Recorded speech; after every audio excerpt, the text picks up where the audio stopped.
What's going on, beautiful party people? It's the greatest rapper in all of known existence, your boy JusJrdn here with Rapper Reacts. And today we are going to be reacting. Sorry, I'm just setting this up. Yeah, there we go.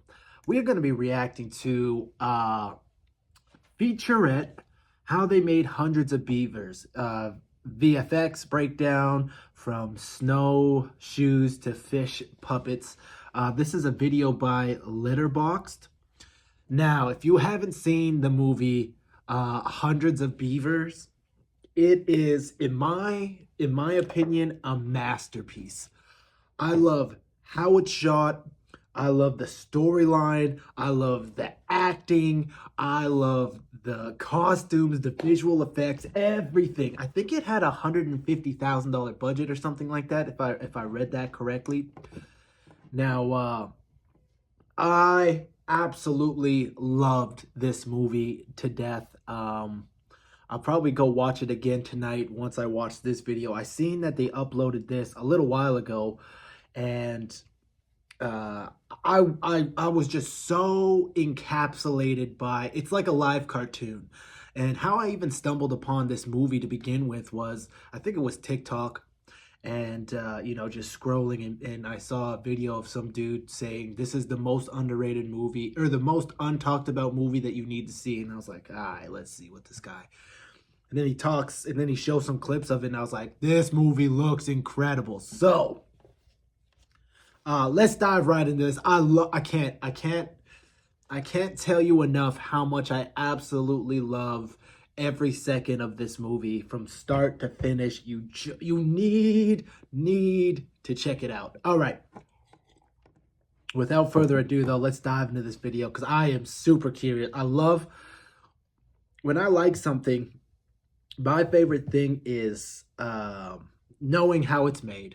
You know, I love when something is masterful, when something is incredible. I love to see the genius behind it, how they got there. You know, did they fumble their way to it?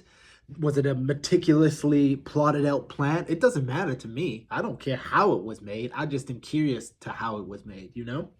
Anyways, sorry. Let's dive into this. Please don't forget to like, share, subscribe, and comment. I love reacting to all kinds of things. I do mostly music, but please, if there's other things you want to see me react to, let me know. I try to drop things on Monday that aren't kind of music related. So, yeah.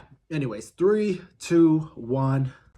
Hello, this is Mike Jeslick, director of Hundreds of Beavers. We shot this cave interior of Ryland in Steinhoffel Studio outside Milwaukee because it was an actual interior where we needed to control the light. But usually when we were doing green screen, we were just shooting on a green tarp outside for anything that was daylight, and the movie's mostly daylight. The plates are all drone footage from an ice cave in Lake Superior. So I'm drawing all this stuff, and I'm going out in the woods with a big binder full of our boards, and we're just doing that. So here's the tarp with the wolf. We only had one wolf, and we just duplicated him with some movie magic. We stole the backwards snowshoe thing from Death Hunt, but this one wolf has seen Death Hunt, so he follows the snowshoes backwards. So this whole cave geography is a fake geography, and to try to make it consistent, we shot the plates of the cave separately from the subject. I even added a little background when Ryland's up in the tree. Now, I like to say that we're always sticking to the boards with this movie, but actually right here, we're off the boards because we added more shots, cutting back and forth from Ryland to the wolf to add suspense. Then Ryland sneezes a Shutterstock image out of his nose and accidentally gets his 4th kill. Again, we have fake backgrounds here that kind of matched how I saw the slope of this cave area. Black and white's very forgiving of my bad compositing. After the kill, he puts down the wolf, and I'm adding the icicle to his eye, deleting Max's face, cutting to the prints, and all these snow prints were practical but heavily adjusted in post. And then Sherlock and Watson are practical. My wife made that hat for him. Here at night, we shot this mostly practically with adding the icicle. It was negative 20 degrees that night, and then Ryland pulls out this prop made by Brandon Kirkham, where we put all our fingers in the maggots that are living inside the heart, and these later become bait. That prop also doubles as like a tackle box in the next scene. So here Ryland's using his finger to manipulate the worm, little movie magic for you, and then he's got a bunch of milk in his mouth that he spits out after he chews the worm for a beat. Now we're outside with our fake snowman, which is basically just photoshopped together. Very sophisticated fly effect, and then the heart comes back. You can see Ryland kind of screw up the hiding the worm thing with some bad sleight of hand. Here's a fish puppet created and puppeted by Brandon Kirkham.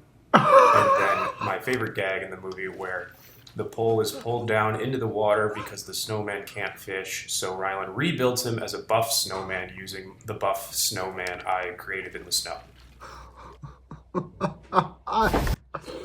I absolutely loved watching that. Oh my God. How movie magic, you know, and that's what you could tell. You could tell that it was so simply crafted together, but in the most beautiful way. It was actually very odd to see, for me to see all those shots in color, um, because um, uh the movies in black and white, which is I think is such a cool idea to make something so engaging like that in black and white. I thought it was the way they're able to do comedy, tell a story. There's like no words, no one's speaking. It's all like sounds and occasional written things, and it's incredible. It's probably I loved it, man. I love that movie so much. I might have to watch it again tonight. Just watching it from that clip right now, I was just like, I was so curious. Lots of green screen, and yeah, that is very cool. That was very cool. I'm glad they even got the actual guy who made it to talk about it, because that was so fascinating. I just yeah, even how they just like duplicated the wolf and stuff. I never even realized that they did something like that. They're moving in the exact same time, and but it's, you know, it's comedy, and it's great. And the way they use both stock images, you know, and Photoshop, even things like the snowman and stuff. I never even thought about that would be Photoshop. Obviously, like the buff snowman and stuff like that. It was great movie. Great movie. I loved it, and I loved just to see how they made even just those few shots. It's kind of helped me uh, understand how they made the whole movie, because it gets pretty freaking interesting. I mean, the whole movie is pretty interesting from start to finish, and it keeps me so it kept me so engaged. They did so many cool things, and wow, just very creative. Um, Even again, those shots in the trees and stuff, and then to see them go black and white, it's just wild to me, you know. It's just wild to me. Anyways, that was awesome. Let me know what you want to see me react to next. This has been the greatest rapper in all of known existence, your boy JusJrdn with Rapper Reacts. More love, more success to you.